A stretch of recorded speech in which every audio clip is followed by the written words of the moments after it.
Hello दोस्तों, मैं हूं सुमित चौहान और द न्यूज़ वीक की खास मुलाकात सीरीज़ में आपका स्वागत है। और हमारी कोशिश होती है कि आपको ऐसे लोगों से रूबरू कराया जाए जो इस देश के संविधान को लागू कराने, उसे बचाने, और जो ऐसी ताकतें हैं जो संविधान को बदल कर कुछ ऐसा रचना चाहती हैं जो उनके एजेंडे को फिट करता है, जो उसके खिलाफ विद्रोह करती हैं, जो आवाज़ें हैं, उनसे रूबरू कराने का हम आपके सामने काम करते हैं। ये खास मुलाकात यही सीरीज़ है। और आज मैं जिनके साथ बैठा हूं, अभिषेक यादव, लखनऊ में मैं इस वक्त मौजूद हूं। और अभिषेक यादव समाजवादी पार्टी के युवा नेता हैं, काफ़ी वक्त से राजनीति में सक्रिय हैं और खासकर इनका एक जो पहचान है वो एक कार्यकर्ता के तौर पर भी है। और मैं अभिषेक को सिर्फ इसलिए नहीं जानता कि वो समाजवादी पार्टी के नेता हैं, बल्कि वो लगातार काम भी करते हैं। मैंने कई आंदोलनों में उनको देखा है, तो आंदोलन में जो एक कहीं की कार्यकर्ता काम करता है उसके तौर पर भी इनकी छवि है। और अभिषेक एक ऐसी यात्रा पर निकलने वाले हैं, एक ऐसी यात्रा शुरू करने वाले हैं जिसका मकसद है देश बचाओ देश बनाओ और भारत के संविधान को बचाओ। ये एक समाजवादी पदयात्रा है, 9 अगस्त से ये शुरू हो रही है। इस यात्रा का क्या मकसद है और क्यों इसकी ज़रूरत है, क्या एजेंडा है इस यात्रा के पीछे, उस पर हम बात करेंगे। बहुत बहुत स्वागत है अभिषेक हमारे चैनल पर। बहुत धन्यवाद अभिषेक, सबसे पहला शुरुआती सवाल यही कि क्या ज़रूरत पड़ी इस यात्रा की, ये नाम क्यों चुना, क्या ज़रूरत है इस यात्रा की? जैसा हम लोग देख रहे हैं कि 2014 से, विशेष रूप से 2014 से जब से बीजेपी सत्ता में आई है, जिस तरह का माहौल बन गया है समाज में, समाज पूरी तरह से विषाक्त हो चुका है, जहरीला समाज हो चुका है। और दूसरी तरफ जो समाज की जो राजनीतिक हालात होने चाहिए, जो आर्थिक हालात होने चाहिए और हमारे देश का जो सामाजिक हालात होना चाहिए, सबसे बड़ा जो नुकसान हुआ है वो उसी चीज़ को लेकर के हुआ है। और जो चुनाव होते हैं, उस चुनाव के दौरान हम देखते हैं कि कैसे इस देश के संवैधानिक संस्थाओं का इस्तेमाल करके, इस देश के चतुर्थ स्तंभ जिसको कहा जाता है, मीडिया को अपने कब्जे में, नियंत्रण में लेकर के, और ईडी से लेकर सीबीआई तक तमाम जो स्वतंत्र संस्थाएं, जो संवैधानिक संस्थाएं जिनका महत्व देश को आगे बढ़ाने के लिए और स्वतंत्र रूप से काम करने के लिए था, उन सबको अपने नियंत्रण में लेकर के कैसे अनैतिक तरीके का बल प्रयोग करके चुनाव लड़ा जाता है। और पूरे चुनाव में बीजेपी पीछे रहती है, पूरे चुनाव में लगता है कि बीजेपी नहीं जीतेगी, लेकिन परिणाम वाले दिन हम लोग हार जाते हैं और बीजेपी जीत जाती है। एक दिन उनका होता है और पूरे चुनाव में हम उनसे आगे रहते हैं, उनसे रैली हमारी ज़्यादा होती है, उनसे ज़्यादा समर्थक हमारे पास रहते हैं, उनसे ज़्यादा जनता का जुड़ाव हमारे साथ रहता है।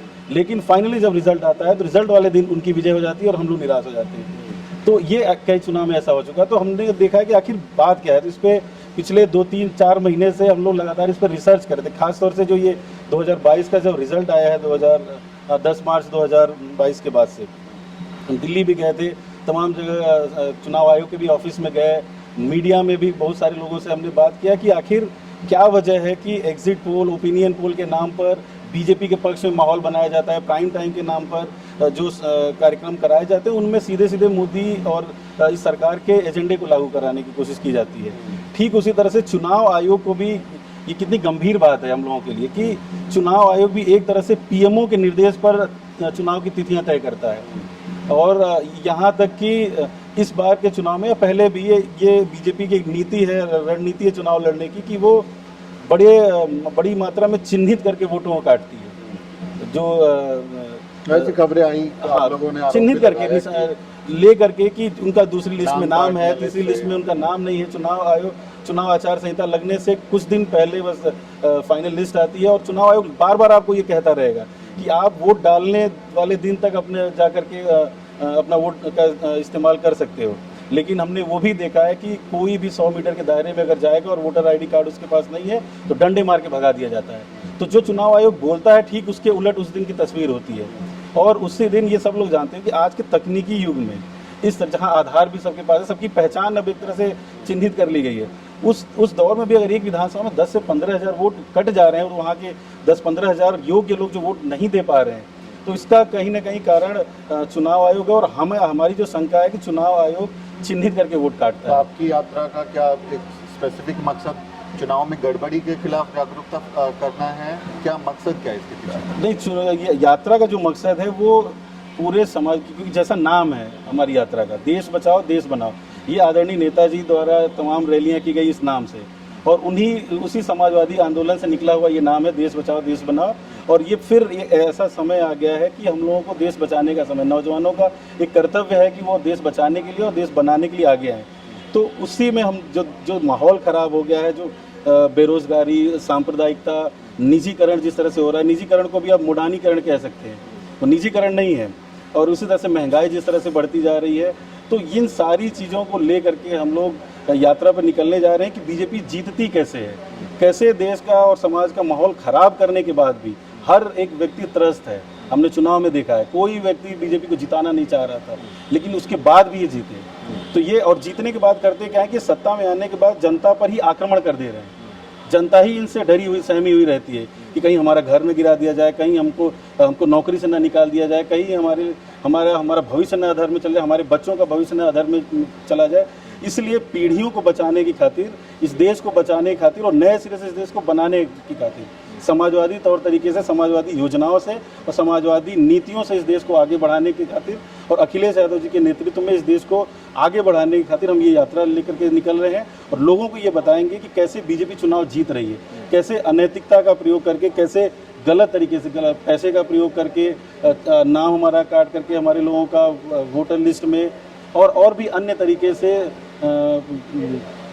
प्रलोभन करके, झूठ बोल करके ये चुनाव जीत रहे हैं। और ये चीज़ हम जनता को पर्चे के माध्यम से देंगे, हम पर्चा बांटेंगे लोगों को बताएंगे ये आंकड़े हमारे पास हैं कि कैसे बेरोजगारी में हमारा देश 45 साल का रिकॉर्ड तोड़ दिया है, कैसे महंगाई इस कदर बढ़ गई है। और वहीं देखते हैं कि हमारे देश के गौतम अडानी वो लगातार चौथे नंबर पे चले आए और गरीबी में हमारा देश नाइजीरिया को भी पीछे छोड़ता जा रहा है। तो ये जो असमान विकास हो रहा है हम लोगों का, वो ये इस तरह का माहौल बना दिया गया है इस देश में कि अब इस देश का कुछ हो ही नहीं सकता है। टैक्स इतने ज़्यादा लिए जा रहे हैं कि आम आदमी की हालत ख़राब हो चुकी है। जितनी तनख्वाह मिलती है घर चलाने के लिए, उससे ज़्यादा तो उसको भरना पड़ रहा है, सरकार स्वयं उससे ले रही, वसूली कर रही है। तो ये सब चीज़ों को कि ये जो रास्ते पर ले आ रहे हैं, ये बहुत ही खतरनाक रास्ता है। इस रास्ते पर अगर हम चलेंगे तो हम पीढ़ियों को भी जवाब नहीं दे पाएंगे। हमारे पास अब आने वाली पीढ़ियों को जवाब देने के लिए कुछ नहीं बचेगा। हर साल करोड़ों नौकरियां जा रही हैं, जहां बात होनी चाहिए कि हम नए नए रोजगार सृजित करेंगे, अपने संसाधनों को डेवलप करेंगे, इस देश को एक ऐसा देश बनाएंगे जो आने वाले कल का मतलब बेहतर उदाहरण बनेगा। लेकिन वो ना होकर के देश एक गलत रास्ते पर चला गया है, सांप्रदायिक रास्ते पर चला गया, जहाँ पर गैर बराबरी है, जाति के नाम पर लोगों को चिन्हित करके उनको शोषण किया जा रहा है उनका, और इसी तरह से इस देश की संपदाओं को, इस देश के जो संसाधन है उनका दोहन किया जा रहा है। तो ये सब चीज़ हम लोगों को जा करके बताएंगे और संविधान की प्रति भी हम लिए रहेंगे, संविधान की प्रति लिए रहेंगे, प्रस्तावना का एक पन्ना लिए रहेंगे, प्रस्तावना के पन्ने से लोगों को जा करके उनको देंगे, उनको शपथ दिलाएंगे कि ये संविधान है, ये बाबा साहब का दिया हुआ संविधान है जिसको हमको बचाना है। इस संविधान पर ये खतरा है भारतीय जनता पार्टी, और ख़ास तौर से जो संघ की विचारधारा है, जो उनकी सोच है, वो एक धर्म विशेष का राज्य बनाना चाहते हैं, स्टेट बनाना चाहते हैं इस देश को। हम वो नहीं चाहते, हम एक समाजवादी देश बनाना चाहते हैं जिसकी पूरी दुनिया में पहचान है कि ये एक लोकतांत्रिक देश है, दुनिया का सबसे बड़ा गणतांत्रिक देश है हमारा है। हम इसके जो खोया हुआ जो गौरव है उसको आगे ले चलना चाहते हैं, वो जो तिरंगे का जो परचम है वो लहराना चाहते हैं, और जहाँ पर सबकी बात हो, सबकी बराबरी से बात हो, सबको बराबर का अवसर मिले, सबको हिस्सेदारी मिले, सबको रोजगार, सबको नौकरी। इस तरह की यात्रा अभिषेक मतलब चुनाव से कुछ दिन पहले होती है, और समाजवादी पार्टी पर यह आरोप रहा है, लीडरशिप पर भी आरोप रहा है कि चुनाव के वक्त ही घर से पहले निकलते हैं, उससे पहले जनता के बीच में जाते नहीं हैं, लोगों से बात नहीं करते हैं, उनके आंदोलनों में, उनके संघर्षों में शामिल नहीं होते हैं। तो आपकी जो यात्रा है ये इस हार के बाद जो मंथन किया होगा उसका रिजल्ट है कि नहीं भाई जनता के बीच में जाना चाहिए?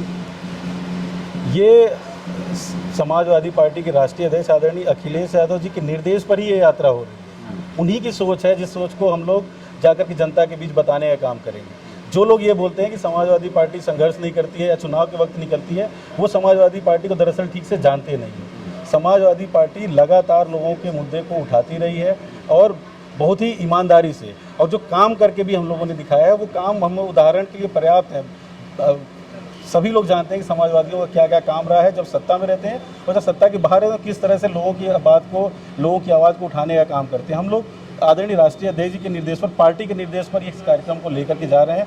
आसपास कोई चुनाव नहीं है, लेकिन फिर भी हम लोगों को बताएंगे कि जिस रास्ते पर भारतीय जनता पार्टी लेकर जा रही है वो बहुत ही गलत रास्ता है। उस रास्ते पर अगर आप जाते हैं तो आने वाले समय में हमको अपनी पीढ़ियों को जवाब देते नहीं बनेगा कि हमने एक ऐसा देश का निर्माण किया है जहाँ पर कुछ भी नहीं बचा, सब कुछ भेंट चढ़ गया सांप्रदायिकता के, बेरोजगारी के, महंगाई के। इन सब चीज़ों से बचाना है तो हमको समाजवादी रास्ते पर चलना है। हमको आदरणीय अखिलेश यादव जी के बनाए हुए रास्ते पर चलना है। हमको आदरणीय डॉक्टर राम मनोहर लोहिया जी, बाबा साहब भीमराव अम्बेडकर और मुलायम सिंह और चौधरी चरण सिंह जी के बताए हुए रास्तों पर चल करके इस देश को आगे बढ़ाना है। उस रास्ते पर हम ले जाएंगे तो वहाँ पर बराबरी भी सबको रहेगी, किसी तरह का भेद नहीं रहेगा, सबको समान अवसर मिलेगा और महंगाई और ये जो बेरोजगारी और ये सांप्रदायिकता है, इनसे मुक्ति मिल जाएगी। समाज में धर्म के नाम पर, जाति के नाम पर किसी का शोषण और एनकाउंटर नहीं होगा। इस यात्रा में अखिलेश यादव भी शामिल होंगे क्या? हम लोग उनसे निवेदन करेंगे कि आप इस यात्रा को संबोधित भी करिए, इसको हरी झंडी भी दिखाइए और शामिल होने के लिए भी हम लोग आग्रह करेंगे और साथ साथ अपनी जो नीतियाँ हैं उसको हम लोग बताते रहेंगे। तो कहाँ जाने वाले हैं? अभी शुरुआत हम लोग 9 अगस्त से करेंगे कि वो ऐतिहासिक तारीख है, अगस्त क्रांति का। भारत छोड़ो आंदोलन जो हुआ था वो समाजवादी लोगों का ही आंदोलन था मुख्य रूप से। उसमें हमारे नेता आदरणीय डॉक्टर राम मनोहर लोहिया जी उस आंदोलन के हीरो थे। उन्होंने ही जिस तरह से उस समय भारत छोड़ो आज़ादी के आंदोलन में भाग लिया, जिस तरह से उन लोगों ने यातनाएं झेली, उसी तारीख को हम लोग यादगार बनाने के लिए पिछली बार भी हम लोग यात्रा पर गए थे गाज़ीपुर में, और इस बार उससे भी बड़ी यात्रा करने की तैयारी है कि हम अपने समाजवादी नेताओं के बलिदान को, उनके त्याग को और उनके संघर्ष को याद करते हुए उस तारीख 9 अगस्त 2022 से गाजीपुर जनपद से हम लोग इसको शुरू करेंगे। प्रत्येक विधानसभा में जाएंगे, लगभग 1 या 2 दिन का वहाँ पर स्टे लेंगे, एक घर में जाएंगे, लोगों से बात करेंगे, लोगों को संविधान के महत्व को बताएंगे, लोगों को कैसे हम समाजवादी आंदोलन और समाजवादी नीतियों के बारे में बताएंगे, अखिलेश यादव जी की सोच के बारे में बताएंगे और उनसे कहेंगे कि आप किसी भी बहकावे में मत आइए, बैठ करके बात करें, क्योंकि पूरा समय लेकर के हम लोग चल रहे हैं। एक व्यक्ति से बात करते हुए चलेंगे, आखिर आप जो बीजेपी का भी वोटर है उनसे भी हम बात करेंगे, आखिर आपको क्या मिल जा रहा है। समाज अगर जहरीला हो जाएगा तो उससे नुकसान हमारा भी है और आपका भी है। समाज देश में अगर कोई काम नहीं होगा, अगर मान लीजिए स्वास्थ्य का क्षेत्र है, स्वास्थ्य में अगर एम्बुलेंस नहीं बनेंगे, अस्पताल नहीं बनेंगे, अच्छी सुविधाएं अगर हमको नहीं मिलेगी, तो कल को कोरोना जैसी महामारी में हमने देखा है कि सरकार नाम की चीज़ हमको दिखाई नहीं दे रही थी। ये सरकार ने कोई मदद नहीं की लोगों की, भले वो दुनिया भर का डंका पीटते रहे, लेकिन जब ज़रूरत थी तो ये ऑक्सीजन नहीं दे पाए। तो कहने का मतलब कि जो मूलभूत चीज़ें हैं, जो मूलभूत ज़रूरतें हमारे लिए हैं, उनमें सरकार कहीं पर भी कुछ करती हुई नज़र नहीं आती। सोचिए 6 साल हो गए, एक एम्बुलेंस नहीं खरीदा है। 108 नंबर की जो एम्बुलेंस चल रही है, परेशानियां गिना रहे हैं, इतनी तकलीफें गिना रहे हैं कि ये बर्बाद हो गया, ये हो गया, तो जीत कैसे जा रही है? हर जगह कैसे जीत जा रहे हैं? यूपी में भी जीत गए। यही तो रिसर्च का विषय है। हमें वो चीज़ दिख रहा है कि बीजेपी अनैतिक काम कर रही है। बीजेपी वो काम नहीं कर रही है जिससे एक फेयर इलेक्शन हो। बीजेपी वो काम करती है, वो सबसे पहले दिल्ली को मैनेज करती है। दिल्ली में ऐसे ऐसे लोग बैठे हैं जो बीजेपी की मानसिकता के लोग हैं, जो बड़े बड़े मीडिया घरानों में हैं, जो बड़े बड़े कंपनियां, इंडस्ट्रियलिस्ट हैं, वो ये बीजेपी सरकार के लिए काम करते हैं, कुछ नेताओं के लिए काम करते हैं। वो क्या कर रहे हैं कि वो एग्जिट पोल और ओपिनियन पोल के नाम पर इस देश में भारतीय जनता पार्टी का माहौल बनाते हैं। रोज़ जो शाम को जो डिबेट होती है उसका लेवल देखिए, उसमें उनके जो एंकर होते हैं, उनमें जो बैठने वाले लोग हैं, उनकी बात सुनिए, उनका विषय आप देखिए। वो विषय इस देश के आम गांव, गरीब और किसान नौजवानों की बात नहीं होती है। उसमें बात होती है कैसे इस देश पर शासन को बरकरार रखा जाए गलत तरीके से। उनकी नीतियाँ अच्छी नहीं हैं, लेकिन शासन वो इसलिए इस आधार पर कर ले रहे हैं क्योंकि वहाँ से सवाल नहीं उठता। जहाँ से सवाल उठने चाहिए थे वहाँ से सवाल नहीं उठ रहे हैं, उल्टा विपक्ष पर सवाल होता है, उल्टा हम लोगों के ऊपर सवाल होता है। उनसे एक सवाल नहीं, उनको बहुत सुगम रास्ता दिया जाता है कि आप आराम से अपना जो भी आपकी नीति है उसको आप लागू करते रहिए। बहुत सारे सवाल उठने चाहिए। अग्निपथ योजना पर मीडिया को सवाल पूछना चाहिए। हम लोग लगातार इस चीज़ पे सवाल पूछ रहे हैं। मीडिया वाले फायदे गिना रहे हैं। हाँ, ठेके पर रखी जाएगी, सेना ठेके पर रखी जाएगी, 4 साल के लिए आप रखे जाओगे। इसके पीछे कौन नहीं जानता कि इनकी मंशा है कि वो पेंशन बंद करना चाह रहे हैं। वो हर एक जगह से, हर एक डिपार्टमेंट से पेंशन बंद करना चाहते हैं, वो नहीं देना चाहते, वो नौकरी पर भी नहीं रखना चाह रहे लोग। पेंशन न देना पड़े इसलिए वो 4 साल की स्कीम ले आए हैं कि इसमें हम सेना। सोचिए इतना बड़ा मजाक आप करेंगे। नोटबंदी वाले प्रकरण में देश कितना पीछे चला गया। आपने नोटबंदी किया और उसके बाद जो वादे किए थे, उसके बाद जो आपने कहा था कि यहाँ से भ्रष्टाचार खत्म हो जाएगा, आतंकवाद खत्म हो जाएगा, जो फर्जीवाड़ा होता है जाली नोटों का, वो सब कारोबार खत्म हो जाएगा। सब तो चल रहा है। आपने क्या किया? उस पर कोई आपने सफ़ेद कागज़ नहीं जारी किया कि हाँ इतना लाभ हो चुका है। कोई काला धन जिसको आप बोलते हैं वो वापस नहीं आ पाए। तो ये सारा चीज़ आप कर नहीं पाए। उसके बाद लगातार आत्मघाती फैसले लेते जा रहे हैं। ये पूरी तरह से आत्मघाती फैसला है। किसान कानून भी आत्मघाती फैसला था। वो हमारे किसानों के आंदोलन का, किसानों के मेहनत का नतीजा था और इतने सालों तक वो बैठे रहे सड़क पर, जिसकी वजह से उसमें जीत मिली। और इसमें भी हम कह रहे हैं कि अग्निपथ योजना इनको वापस लेना पड़ेगा, क्योंकि नौजवान इनके पक्ष में नहीं है। नौजवान ने पहले दिन ही प्रदर्शन करके दिखा दिया। नौजवानों ने जैसा भी प्रदर्शन किया हो वो स्वतः स्फूर्त प्रदर्शन था, लेकिन उसको ये लोग अपने ही लोगों के द्वारा जो इनके जो चौकड़ी है, मीडिया से लेकर के इनके तमाम घराने, वो इनको उपद्रवी बोल दिया। छात्रों को, जो नौजवान है, जो भर्ती की तैयारी करने वाले लोग हैं, उन्हें पूरे आज तक तो नहीं कभी तोड़फोड़ किया था उन लोगों ने, आज तक तो नहीं कभी आगजनी किया था, लेकिन अगर वो सड़क पर आए अपना गुस्सा दिखा रहे हैं, और गुस्सा वो स्वतः स्फूर्त है। आपने एक ऐसा फैसला ले लिया जिसकी वजह से उनका गुस्सा फूट पड़ा। वो देश सेवा करना चाहते हैं, वो सीमा पर जाना चाहते हैं, वो सीने पर गोली खाने के लिए तैयार बैठे हैं, लेकिन आप उनको उपद्रवी कहना शुरू कर दिए। वो तैयारी करने वाले लड़के हैं, वो एक सिक्योर भविष्य चाहते हैं, उसको आपने बर्बाद करने की दिशा में काम किया। और उसके बाद इनके जो निजी दोस्त हैं वो बोल देंगे कि जब ये यहाँ से निकलेंगे तो इनको हम अपने यहाँ रख लिया करेंगे। क्या आंकड़े हैं आपके पास? आज जो रिटायर हो रहे हैं उनको कौन रख रहा है, कहाँ जा रहे हैं? वो बिल्कुल हर कोई तो एक बिना सवाल उठा आंकड़ों रहा है। के बस बोल करके और कुछ भी समाज तो में ये कोई सब बात, समझाएंगे आप लोगों को? ये चीज़ हम लोगों के बीच जा करके चौपाल लगा करके आपस में बात करके एक एक आंकड़े हम उनके सामने रखेंगे, उनको प्रोजेक्टर से फिल्म भी दिखाएंगे और समाजवादी आंदोलन का इतिहास भी बताने का काम करेंगे कि ये हम लोग हैं और ये वो लोग हैं जो तिरंगा ही नहीं फहराया 2002 तक। उसके बाद ये फहरा, और आज ये तिरंगा यात्रा निकाल रहे हैं। देशभक्त ना भाई साहब, मुकदमा लगा देंगे आपके ऊपर। ये देखिए, दक्षिणपंथी लोगों की यही खास बात होती है कि एक काल्पनिक दुश्मन आपके सामने रखेंगे। वो बताएंगे कि देखो मुसलमान आपका दोस्त है, दुश्मन है, सॉरी, मुसलमान आपका दुश्मन है, और उसको दुश्मन बता करके दलित, ओबीसी का सबका अधिकार मार ले जाएंगे, उनके अधिकारों का हनन कर देंगे। और अभी इस समय भी देखिए, खैर बहुत सारे ऐसे मुद्दे हैं, संकेत के जरिए, प्रतीकों के जरिए ये राजनीति करते हैं और नुकसान ये करते हैं दलितों और पिछड़ों का, यहाँ के गरीब लोगों का। इसलिए इस तरह के प्रतीकों का ये इस्तेमाल करते हैं, सहारा लेते हैं और तरह तरह के आप गुमराह करते हैं। आप तो कह रहे हैं कि लोग परेशान हैं इन सब से। हम देख रहे हैं यूपी में कि जो योगी का बुलडोज़र है, जब वो चलता है तो लोग नाचते गाते हैं। एक तबका ऐसा है जो जश्न मनाता है और बुलडोज़र बाबा की जयकारे लगाता है। तो जनता में वो उस तरह की दीवानगी कहें या उनके खुमार चढ़ गया है, क्रेज़ जिसको हम कहते हैं, वो तो जनता पे चढ़ा हुआ है, वो योगी मोदी का चढ़ा हुआ है, तो उसको कैसे उतारेंगे? देखिए, कुछ चिन्हित लोगों को, धर्म विशेष, मुसलमान खास तौर पे, और ओबीसी से जुड़े हुए जो लोग हैं, उन लोगों को चिन्हित करके उनका घर गिराया जा रहा है, उन पर बुलडोजर। इसमें खुश वो लोग हो रहे हैं जो सांप्रदायिक और दक्षिणपंथी विचारधारा को मानने वाले लोग। ये इसमें कोई खुश, किसी का घर गिराया जाना हमको लगता है कि उसके जीवन का सबसे दर्दनाक क्षण होता है। सही बात है। बहुत मेहनत से घर बनता है, घर तैयार होता है, लेकिन एक मिनट में बिना किसी कागज़ के गिराया, हमारे पास तमाम उदाहरण हैं।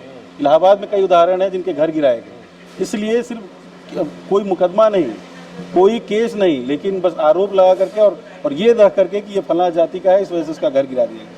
तो हमारा बस ये पूछना है उन लोगों से जिसको इस भारतीय जनता पार्टी के नेताओं ने सांप्रदायिक बना दिया, उनकी मानसिकता और इनके मन में भूत भर दिया है, उनसे हम बस ये जानना चाहते हैं कि भाई ये बताओ कि हम मानते हैं इस देश में भगत सिंह जी को, हम मानते हैं जवाहरलाल नेहरू को, महात्मा गांधी को, सरदार पटेल जी को, सुभाष चंद्र बोस जी को, हमारे संविधान के रचयिता अम्बेडकर जी को, उसके बाद हम लोग चरण सिंह जी को, लोहिया जी को, नेताजी को, अखिलेश जी को हम लोग मान रहे हैं। यहाँ से लेकर तमाम ऐसे नेता हैं, बहुत सारे नेताओं को हम गिना सकते हैं जिनको हम लोग मानते हैं, जो समाजवादी विचारधारा के लोग और देश को आगे बढ़ाने की बात की है। कौन सा ऐसा नेता था जो ये कहता था कि मुसलमानों से आप नफरत करिए, समाज में आप सांप्रदायिकता का बीज बोइए, या किसी जाति से आप नफरत करिए? किसी ने नहीं कहा इसमें से। तो अगर हम इनको नहीं मानते हैं तो हम आखिर उस कौन से नेता को मानने लगे कि जिस नेता की बात पर हम सांप्रदायिक हो गए, हमारे मन में किसी जाति धर्म के प्रति जहर आ गया? ये कौन से, अगर आप गांधी को नहीं मान रहे हो, अम्बेडकर को नहीं मान रहे हो, भगत सिंह को नहीं मान रहे हो, सरदार पटेल को नहीं मान रहे हो, लोहिया को नहीं मान रहे हो, चरण सिंह को नहीं मान, तो मान किसको रहे? कौन ऐसा नेता था जिसने हमको कहा कि आपको सांप्रदायिकता रास्ते पे चलना है? और अब हमारा समाज आज सांप्रदायिक हो चुका है। हम समाजवादी लोग चाहते हैं कि इस देश का सांप्रदायिकरण जो हो रहा है, जो संघ करना चाह रहा है, उससे बचाया जाए। न सिर्फ इस पीढ़ी को बचाया जाए, बल्कि जो आने वाली पीढ़ी है उसको भी बचाने की जिम्मेदारी हमारी है। वो अगर हम नहीं बचाते हैं तो हम आने वाली पीढ़ी को जवाब नहीं दे पाएंगे, बेहतर भविष्य नहीं दे पाएंगे, उनको लोकतंत्र नहीं दे पाएंगे, उनको भारत जैसा गणराज्य नहीं दे पाएंगे जो शांतिप्रिय था, जिसका बेहतरीन संविधान है, जिसको पूरी दुनिया जिसका अनुकरण करती है।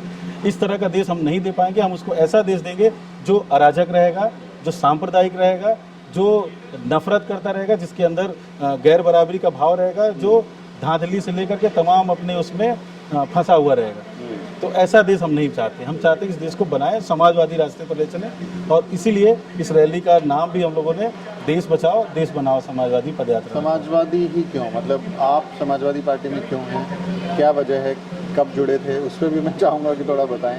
और भी तो बहुत सारी विचारधाराएं हैं, समाजवादी पार्टी ही कैसे? शुरू में जब हम लोग इलाहाबाद विश्वविद्यालय में थे, उस समय भी हम भगत सिंह जी से बहुत प्रभावित थे, और भगत सिंह जी से जब प्रभावित थे और जब समाजवादी आंदोलन के बारे में पढ़ते थे, जानते थे, और जब हम क्योंकि घर परिवार से हम लोग समाजवादी थे शुरू से ही, हमारे नेता आदरणीय मुलायम सिंह यादव जी, उसके बाद जब हम विश्वविद्यालय में गए तो अखिलेश यादव जी से हम लोगों की मुलाकात हुई, और अखिलेश यादव जी की जो वर्किंग है, जो काम करने का तरीका था, जो पहचानने का जो तरीका था, और जिस तरह से वो लोगों को पिक कर रहे थे, जो जरा सा भी सक्रिय रह रहे थे कैंपस में, उनको जोड़ने का काम उन्होंने किया। और जब उनसे हम लोग मिले तो बहुत सारी ऐसी नई चीज़ें हम लोगों को सीखने को मिली कि कैसे अनुशासन में रहना है, कितने तहजीब से बात करना है लोगों से, किसके सामने कैसे पेश आना है, और हमको सच बोलना है, कभी झूठ का सहारा नहीं लेना है, और अपनी विचारधारा के प्रति अडिग रहना है, अपने वादे के प्रति अडिग रहना, जो बुक कह दिया उसको करना है, और झूठा वादा नहीं करना है। ये सब और अच्छी अच्छी चीज़ें हमको अखिलेश जी से सीखने को मिली, इसलिए हम उनको अपना रोल मॉडल मानते हुए, अपना नेता मानते हुए, उनके बताए हुए रास्तों पर हम चलने लगे, और उन्हीं से हमने समाजवाद का भी पाठ पढ़ा है।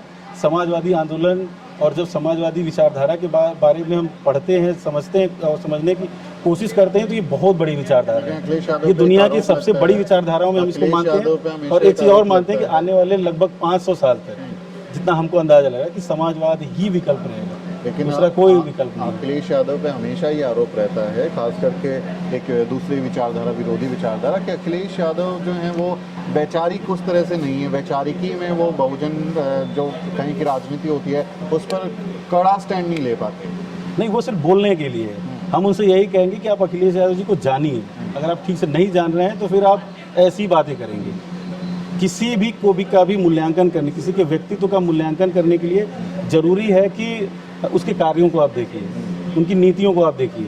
समाजवादी नीतियां जो अखिलेश यादव जी ने बनाया था, जहां पर हम लोग ये बैठे हुए हैं, ये रेस्टोरेंट अखिलेश यादव जी की सोच का उदाहरण है। ये यहाँ जस्ट बगल में है आपका जेपी मेमोरियल, ये आप देखिए, ये भी अखिलेश यादव जी की एक सोच है। ये राइट साइड में है लोहिया पार्क। लोहिया पार्क को भी आप देखेंगे वो किस तरह से, मैं देख रहा था आते हुए, मैं लखनऊ देखता हूँ जब भी मैं, तो यहाँ पर आपको समाजवाद दिखाई देगा। जो इमारत का, जो भव्य निर्माण का नाम लेते हैं, ये बहन जी ने बनवाया, ये अखिलेश यादव ने बनाया। मैं जिससे भी पूछ रहा था कि यार क्या है ये, किसने बनवाया, बहन जी ने बनवाया, अखिलेश यादव ने बनवाया, और दोनों को यहाँ लखनऊ से सीट मिलती नहीं है, यहाँ से उनको वोट मिलते नहीं है। हाँ, लेकिन लखनऊ का संदेश पूरे प्रदेश में रहता है। ये राजधानी है, यहाँ से एक ऐसे काम किए जो उदाहरण बनते हैं पूरे प्रदेश के लिए। ये यहाँ सिर्फ जो चीज़ यहाँ पर है वो लखनऊ की नहीं है, वो पूरे प्रदेश की चीज़ है। अम्बेडकर पार्क या हो गया, या लोहिया पार्क हो गया, जनेश्वर मिश्रा पार्क हो गया, या फिर ये हमारा जेपी मेमोरियल हो गया, ये वर्ल्ड क्लास जगह है। स्मारक अम्बेडकर पार्क के बाहर हम बैठे हैं, तो ये भी एक बहुत बड़ा विशाल बहुत बड़ा है बनाया हुआ। ये आने वाले समय में याद किया जाएगा, और लोगों को कॉन्फिडेंस बूस्ट करेगा कि देखो, क्योंकि आज जो हम दौर, जो जहरीला समाज और जो जहरीला दौर देख रहे हैं, जिसको बीजेपी ने बर्बाद कर दिया है, इस दौर, ये ऐसा दौर हो, ऐसा ही माहौल रहा होगा 1947 में, 1940 में जब आज़ादी की लड़ाई चल रही होगी। तो उस समय भी अम्बेडकर जी अकेले पड़ गए थे बहुत सारे मुद्दों पर। तो कैसे अम्बेडकर जी लड़ करके यहाँ पर पहुँचे। उन्होंने संविधान बनने के बाद भी कहा था कि अगर सामाजिक आज़ादी हमको नहीं मिलती है तो इस बात का, हमें इन लाइनों का कोई अर्थ नहीं रह जाएगा। तो सोचिए, व्यवहारिक तौर पर ये कितनी बड़ी बात है। आज भी अगर हमको सम्मान नहीं मिल रहा है, हमको भागीदारी नहीं मिल रही है, हमको सही रास्ता नहीं मिल रहा है, तो फिर बहुत सारी चीज़ें आप भाषण में आप चाहे जितना बोलते रहिए कि सबका साथ सबका विकास, लेकिन कहाँ सबका साथ है। कितने मुसलमानों को आप टिकट देते हैं, दलितों के साथ आप कैसा बर्ताव कर रहे हैं, कैसे पिछड़ों के साथ जाति के नाम पर उनका घर गिरा रहे हैं, उनका शोषण कर रहे हैं, कैसे आरक्षण का मजाक बना रहे हैं और आरक्षण निजीकरण करके आरक्षण को खत्म करने की दिशा में आप काम कर रहे हैं। और फिर नारे आप दे देंगे, सबका साथ सबका विकास सबका विश्वास। ये झूठा नारा है, ये मूर्ख बनाने के लिए नारा गढ़ा गया है भारतीय जनता पार्टी को। और इसी नारे पर वो खूब पैसे खर्च करके, खूब बोल करके और गुमराह करके सरकार में बार बार आ जा रही है। तो ये जो समस्याएं गिनवा रहे हैं अभिषेक, इनका कहना है कि इन्हीं मसलों को लेकर वो यूपी की जनता के बीच में जाएंगे, समाजवादी पार्टी के अध्यक्ष अखिलेश यादव उनके निर्देश पर, और वो सब लोग मिलकर एक यात्रा निकाल रहे हैं। 2024 में लोकसभा के चुनाव होने वाले हैं तो उस पर भी नजर रहेगी। और यूपी में जो हलचल हो रही है, कैसे विपक्ष अपनी भूमिका निभाता है, क्योंकि अखिलेश यादव अब नेता विपक्ष हैं, वो लोकसभा से यहाँ पे विधानसभा में पहुंच चुके हैं। अब वो आगे क्या रणनीति अपनाते हैं, कैसे यूपी की जनता को भरोसा दिलाते हैं, उस पर भी नजर रहेगी और आपकी यात्रा पर भी हम नजर रखेंगे। फिलहाल आपकी यात्राओं के लिए मंगल कामनाएं और बात करने के लिए बहुत शुक्रिया। तो ये बातचीत आपको कैसी लगी, इस बारे में अपनी राय जरूर लिखें और हमारे चैनल को सब्सक्राइब करना ना भूलें। अगले किसी वीडियो में मुलाकात होगी दोस्तों।